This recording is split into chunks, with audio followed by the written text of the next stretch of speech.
Chapter 20, The Killer Unmasked. Rush into Sadie's backyard. Your blood runs cold when you see Vince clutching Yvette by the pool. Yvette, no. Daddy, I'm scared. Get the hell away from my daughter. Charles moves to rush Vince, but Vince holds a syringe to Yvette's neck, stopping Charles in his tracks. Take another step, and your precious daughter's a goner. The syringe is full of poison. The same poison you used to kill Valerie? Do you really want to risk finding out? Charles throws his hands up disarmingly, eyes frantic and frozen in fear. Vince, take me instead. Faith, stop. What are you doing? You take a step forward, carefully keeping your eyes on Vince. You want to take your revenge on someone? Take your revenge on me. I'm the one who's been uncovering the truth.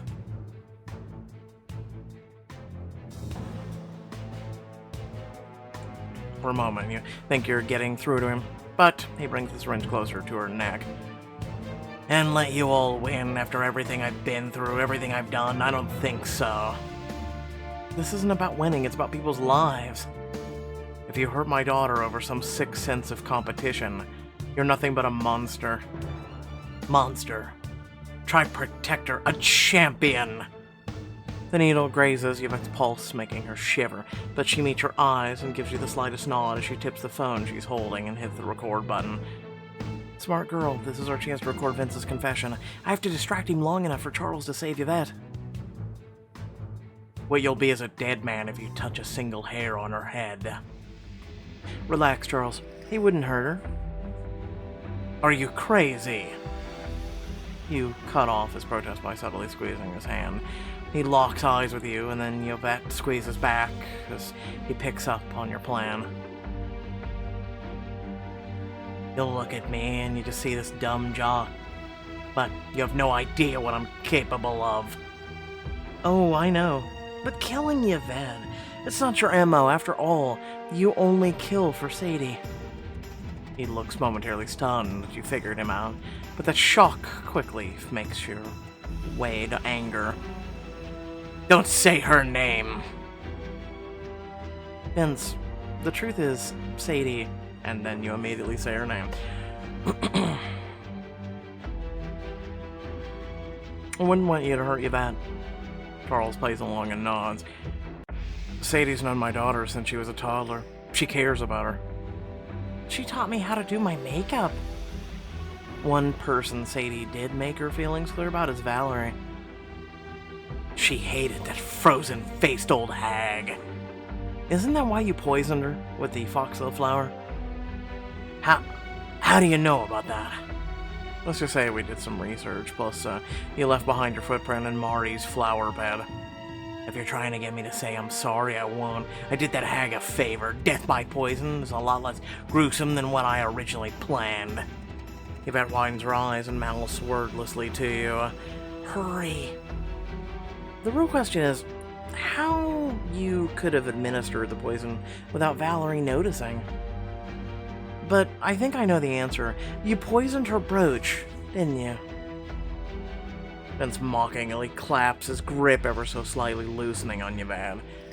Oh, give the lady a prize. It was too easy, really. Since I'm just the help, she asked me to polish it so she could welcome you to the neighborhood. Never mind that it's not my job, so I laced her with poison. Accidentally pricked her when I pinned it on her chest. What about Faye's house? Was that you too? Hell yes, it was. That was my aunt's home. It was in my family for decades. Relax, lady. It's just a house. You seem to have gotten back on your feet okay. Shacking up with Bob the Builder over here. That's a good one. What the hell did I ever do to you? It's not what you did to me. It's what you did to Sadie. Was it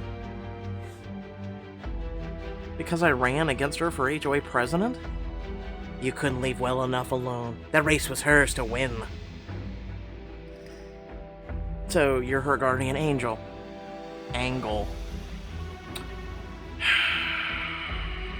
Okay. So of course you had to do everything in your power to eliminate her threats. You see Vince loosen his grip on Yvette in surprise. Literally said angle, but I went for you know what, I don't care. How do you know I call myself regarding an angel? Now you say angel, but it's angle. Pixelberry, make up your mind. I've got you a lot more figured out than you think, Vince. But you don't know me at all. You really thought I'd drop out of the race?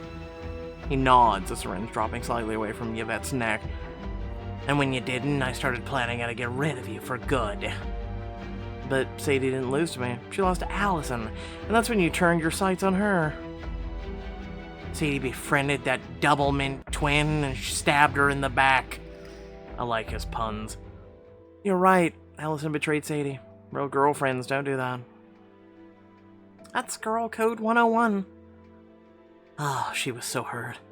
All she ever dreamed of was taking over the HOA. But that dream was stolen from her, and that's why I had to kill Allison.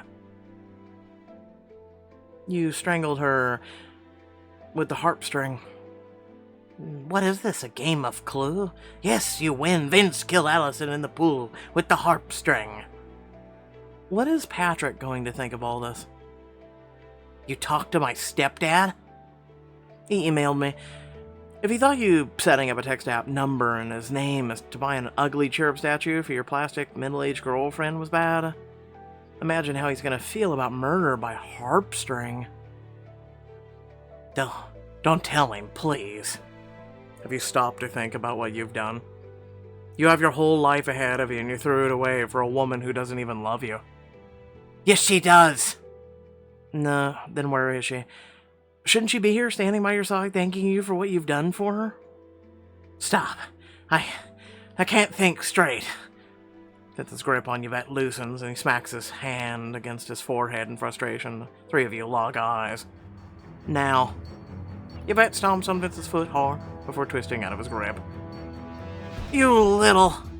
Stay the hell away from my daughter! The enraged Charles lunges towards him, tackling him into the pool. Punches fly, water splashes everywhere as the two tussle. We've got to help Dad. I'm grabbing a pool noodle. Lord help us. Jumping in. You dive in and immediately jump on Vince's back, wrapping your limbs tightly around him and covering his eyes. Get off of me! You get off my man. Yvette, go call for help. As Yvette runs off, Charles manages to get Vince in a headlock and a shallow end. It's over, just give up. Fine, I surrender, okay? Just let me go. Where's the needle? Before you know it, several police officers rush into Sadie's backyard led by Yvette. They were already on their way. We got a call about some people breaking into a van. Guess we weren't as subtle as we thought. The officers haul Vince out of the pool, cuff him, nodding their thanks to both you and Charles. We'll take it from here, sir. Charles lifts himself up and out of the pool with ease and gives you a hand as you climb out, your eye, his soaked shirt clinging to his body. My wet, sexy hero. Yvette rolls her eyes, as with everyone else reading this. I'll co-sign on the hero part. Charles wraps his arms around the two of you, and all of you breathe sighs of relief as you walk out of the backyard. Remind me to never ever hire a pool boy. The entire neighborhood is at Sadie's, drawn by the news, vans parked at the curb, neighbors push their way onto the front yard. What the hell is going on this time? Drama sure does follow Sadie wherever she goes, doesn't it? Here at the scene of the heroic takedown, the Vermillion Lane killer unmasked. Sadie emerges from her home, looking around wildly for an explanation. What are the police doing on my property? Were you in your home this whole entire goddamn time? Sadie, it looks like you're gonna need a new pool boy. Why, what happened to Vince? She looks over your shoulder to where he's being carted off by the cops in handcuffs. I did it all for you, babe. It was all worth it to see that beautiful smile.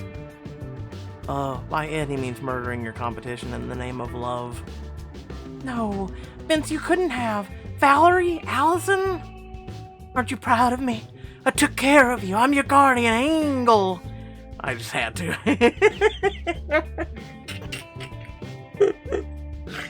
Oh, you idiot. You killed my neighbors and made me look like a murder suspect. The cops attempt to shove Vince into the back of their squad car, but he clings on to the side. Promise you'll wait for me, Angel. I looked it up, and I'll be out in 20 to 25 years, and I'll keep working out in the prison. Wait for you. Give me a break. We are beyond done. Not that we ever had anything serious in the first place. You're my pool boy, a boy toy, not relationship material. Besides, I was getting sick of your chlorine reek. The cops finally wrangle a stricken-looking Vince into the backseat. He sullenly washes her through the window as the car pulls away. Finally, some justice for the street. You miserable, meddling beach. Leave my property this instant, or I'll have the cops escort you out right behind Vince for trespassing.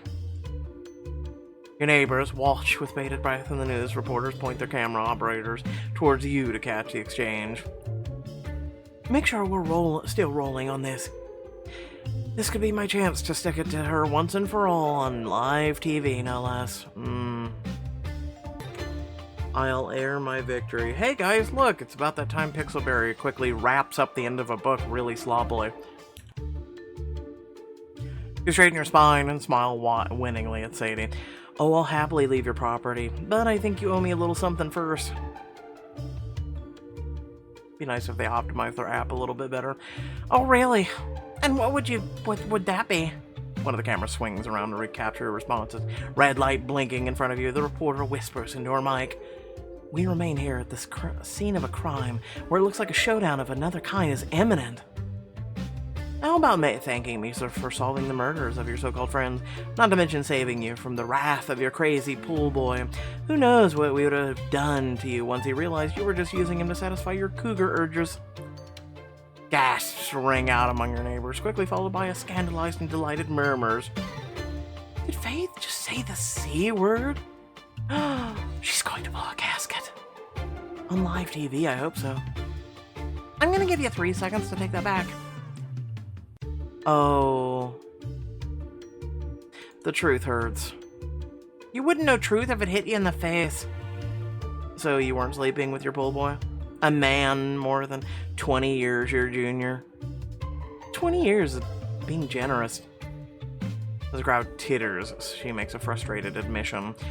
Okay, yes, I did it with Vince. What's the big deal? We're both adults, we're both single. You make me sound like some sort of pred. The camera pushes further in your face. You clutch your chest and put on a mournful airs. I would never accuse you of such a thing. You're an opportunist, as in you have standards, and that's totally fair. Hey, what? Yeah, even I'm confused by this. Even if I can get Sadie to admit her affair with Mayor Wright on air, she might finally get off her high horse and eat some humble pie. Sometimes you just have to prioritize what someone has in their wallet over what they have under their clothes.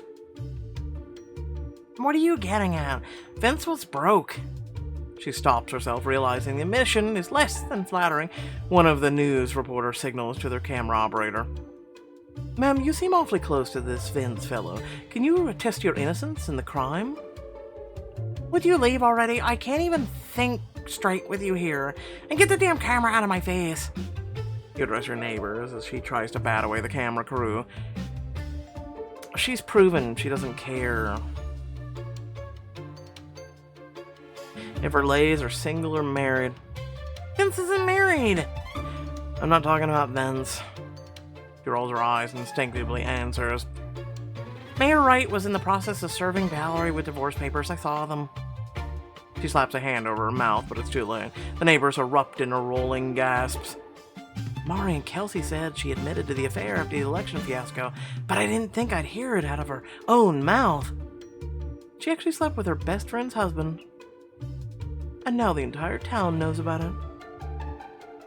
Her mouth opens and closes repeatedly when she realizes how much she's done, as if hoping she could swallow her words right back down. I can't wait to see these ratings numbers. Didn't I say to get those things out of my face? She smacks the camera down, sending the operator sprawling to the ground. As you help him back up, she rails, face blotching with fury. You just got here months ago and now you're acting like you're the queen of the block. Faith Constance? Actually, may I remind you that you are a nobody? Let me repeat myself. You are a nobody. One day you'll learn your place. It may not be today or even tomorrow, but no one humiliates Sadie Hotchmitch and gets away with it.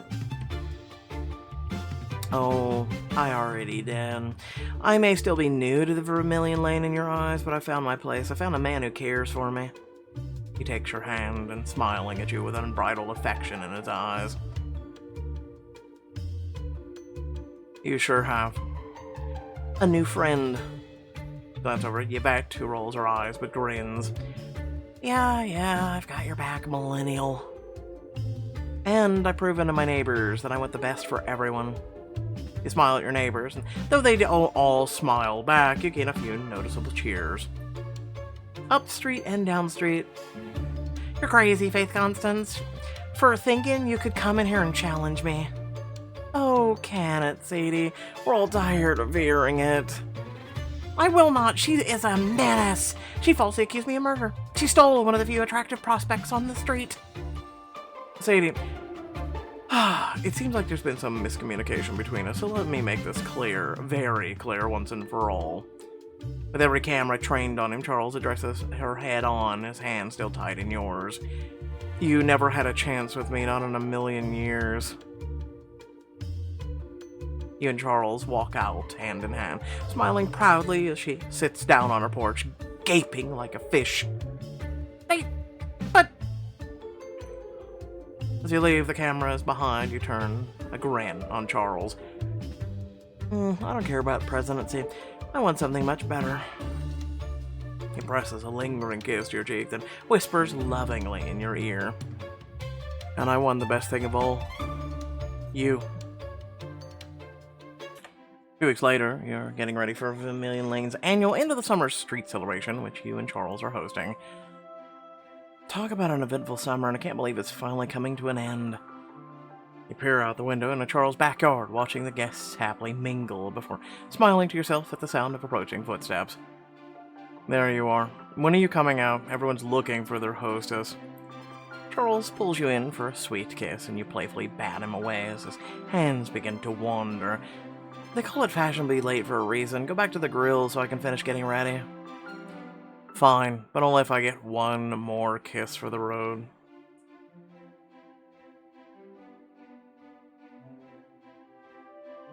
You pull him in and kiss him hard before nipping his lip and pushing him back, laughing at the dazed look on his face. Go, now go. Yes, ma'am. He shoots you a wink as he walks out with a happy sigh. You turn to the mirror, holding up the special outfit you picked for today's occasion. Playful, sexy, the perfect end of the summer vibe. If I'm making my guests wait, this will at least make it worth it. What in the absolute hell is this? I don't understand. Whatever. Charles won't be able to keep his hands off me. After taking one more turn in front of the mirror, you head downstairs. You enter the backyard and literally turn heads as everyone in attendance can't take their eyes off you. Faith, what an entrance. We've been waiting for you. And as usual, you do not disappoint. You look great. Thanks, ladies. Help yourselves to some hors d'oeuvres. You know, I've never been to a place, ever, that literally calls those, and let alone has them. I'm just saying. I think someone who is in Pixelberry is obsessed with them. As you move through the backyard, you note the smiling faces, blooming greenery, and intoxicating aroma coming from Charles's grill. This is exactly the suburban dream I was hoping for when I first moved into Vermillion Lane. Suddenly, a champagne glass is shoved in your hand, and several neighbors begin to chant. Let me guess, speech? Oh, yeah. Speech! Speech! Speech! Well, if you insist. Thank you all for coming today. I can't believe summer has really come to an end. I was...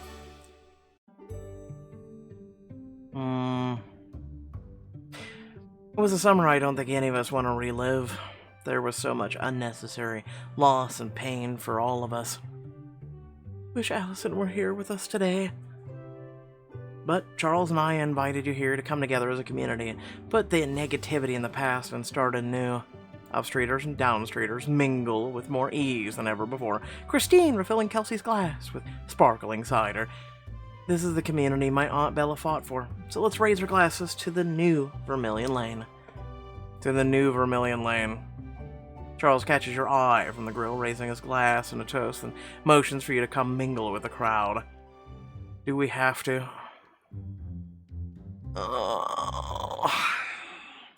Something tells me we can do all of these, so... Alicia. You spot her standing by the cooler, staring blankly into the crowd, and slowly approach her. I'm so glad you were able to make it today. How are you holding up? I've been better, but I knew I had to get out of the house. Allison wouldn't want me hiding away just because she would be really proud of you. You're becoming your own person, just like you always wanted. Yes, but I never imagined she wouldn't be here to see it happen. I have to get back to doing my rounds, but let me know if you need anything, okay? Thank you, Faith. I'm glad you moved here. You smile softly and give her arm a gentle squeeze before moving back into the crowd. Alright, your neighbors. You continue through the yard, and your neighbors clink their glasses with yours as you pass. Well, if it isn't the star hostess herself, great party, Faith. I'm truly shocked. Thanks. What shocks me is that Sadie hasn't shown up to ruin the... Oh, please, she hasn't shown up since I've shown her face since the arrest. I bet she'll lay low and bide her time till the next HOA election. Not that I'm going to let her go after my newly won presidency without a fight. I'm sorry I ever judged you, Faith. Your presence on the street was clearly needed. I hope you learned your lesson. I hope you give a fair shot to whoever moves to the street next. Don't you worry. I'm going to be the most neighborly neighbor Vermillion Lane has ever seen. I even put some etiquette tips up on my blog. You're joining us for the book club next month, right, Faith? I wouldn't miss it for the world, but right now I need to work the crowd. Miss Clifton. We're saving the best for last. As you move through the party, you spy an unexpected guest. Miss Clifton, I didn't know you'd be here today. Oh, why, of course, dear. I'm the one throwing this shindig, after all. Right. Miss Clifton, hear anything interesting at the party so far? You've always had the best gossip. Not yet. I'll keep my eyes peeled and ears open. Now I'm off to socialize. So many new faces to meet. Alright, you do that, Miss Clifton. I have some people I need to catch up with as well. And finally, Yvette. Faith, give me a pose. You look over your shoulder to see Yvette holding her phone up. Yvette, what are you doing? Documenting the moment you finally got it all. You grin from ear to ear, Yvette's friendship and admiration pulling at your heartstrings. I have an idea. Why don't we record a boomerang tick clock? What the hell? Alright, let's go with tick clock. Genius idea in 3, 2, 1. You break into your favorite tick clock dance challenge, nailing the choreography like a pro. Everyone around you claps, Yvette loudest of all. I love it. How did she clap if she's filming us? Glad to hear it, but now I should transition back from viral star to party hostess. You leave Yvette to hang out with her friends and scan the crowd. Done socializing, thank God. You sidle up to Charles, who's just removed another round of burgers from the grill and plant a kiss on his lips. Sorry for making you wait, but I hope it was worth it.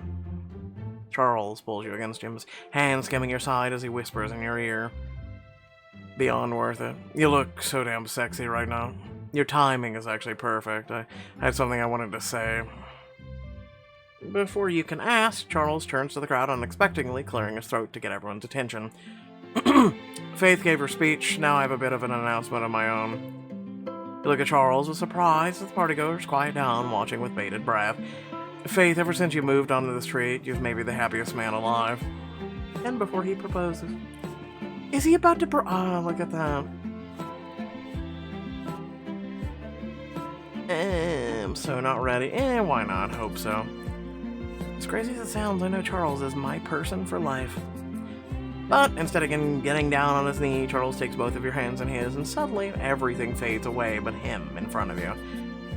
Faith Constance, you're the piece that was missing. Not only from my life, but Yvette's as well. I want you to move in with us permanently. Charles, As joy floods through you, you throw your arms around Charles and pull him into a passionate kiss as the crowd cheers around you. Guess I'll take that as a yes. Living here has been the happiest chapter of my life. Of course I will. Oh my god. Will you get a damn room already? Everyone laughs. Charles' lips quirk into a smile against yours. His lips trail your ear, his hot breath making you shiver as he whispers, "This isn't such a bad idea. Why don't we find ourselves a room away from everyone else?" Charles, we have guests. Exactly. You look too delicious to share with everyone. Besides, I've been working so hard behind the grill, I deserve a little loving, don't I? No. Nice try, but we can't ditch the party we're hosting. You'll have to wait until it's over. I guess I can be patient. You turn back to the crowd with a grin. Now, who's ready to eat? All your guests cheer and you lean against Charles, finally feeling truly at home. Months later, you step on a Charles porch to check the mail while he finishes touches on the house he built on your old property. Hi, Faith. Hi, Jackie. Smile and wave at your neighbor. She jogs past, then slide the mail out of the mailbox. Finally, all is peaceful on Vermillion Lane. You're thumbing through the stacks of envelopes when suddenly the front door swings open and Yvette comes bounding out. See, the after school, Faith. Don't forget, you promised we'd watch Blades of Light and Shadow when I get home. Wouldn't miss it. Have fun at school. Oh, is it the new Crown of the Flame of the app?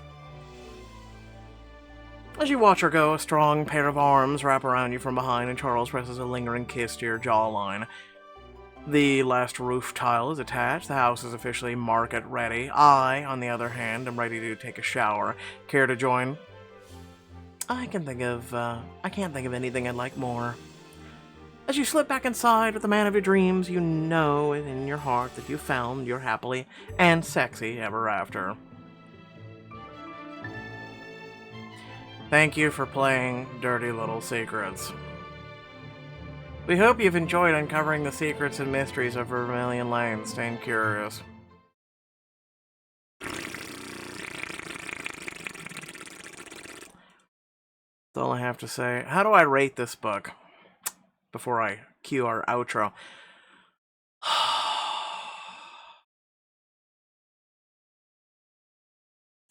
Not for me. Sorry. Alright. I'll get to why here in a second. Remember that if you did enjoy what I do, please remember to like, share, and subscribe. Head down the description in the video, plenty of links to check out, ways to support, and ways to become more of an intricate part of this community and this family that we've built.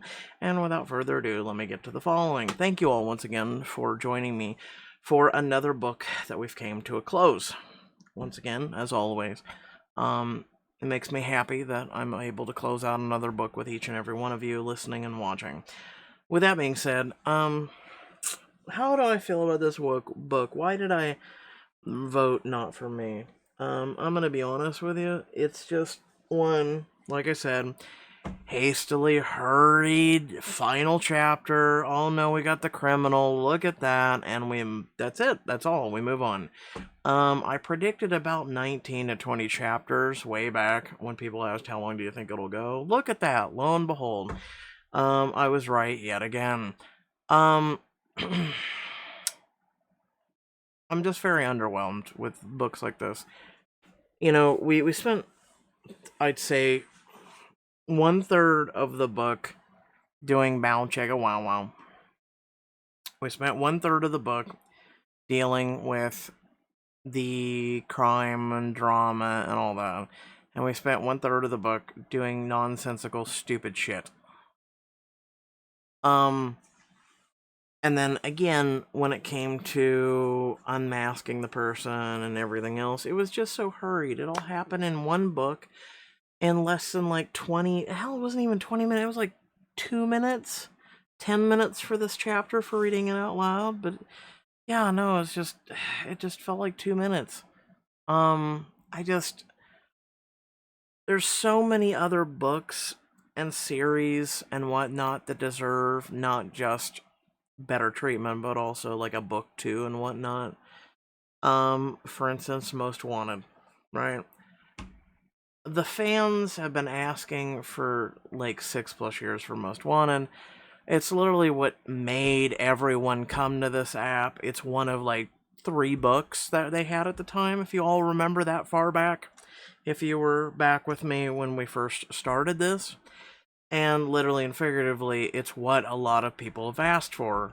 And there for a while, Pixelberry literally just kept clickbaiting us and saying, oh yes, we're working on book 2. Oh yes, we're doing this. And then eventually announced that they just don't give a shit about book 2. They don't give a shit about your opinion. They don't give a care in the world about what you want. It's whatever can generate the most clickbait and the most money. That's it. And they really don't care about your opinion. Let's be honest. Let's be really honest about them. No corporation in this world has ever given a crap about you. Ever. Okay? They only care about bringing in money. So for all of you who have defended Pixelberry over all these years and even argued with me, turned against me, or anyone else that criticizes them, yeah, no, you're an idiot for defending a $1 million company. Let me be honest with you. Right? That was bought by Nexon, and now Nexon wants them to earn a bunch of money, and they don't really care even more now, especially as writers have left their company. They don't even care more now about the quality. Those writers have went off to do other things on greener grasses and better fit pastures, okay? Like, they don't... Like, those writers were smart to leave when they left. Let's just put it that way. And they've gone off and they've done things. As you can tell, ever since they've been leaving, the quality of this app has gone down significantly. Even to the point where, you know, Nexon buying Pixelberry has had a net loss. They haven't been earning money, let's put it that way.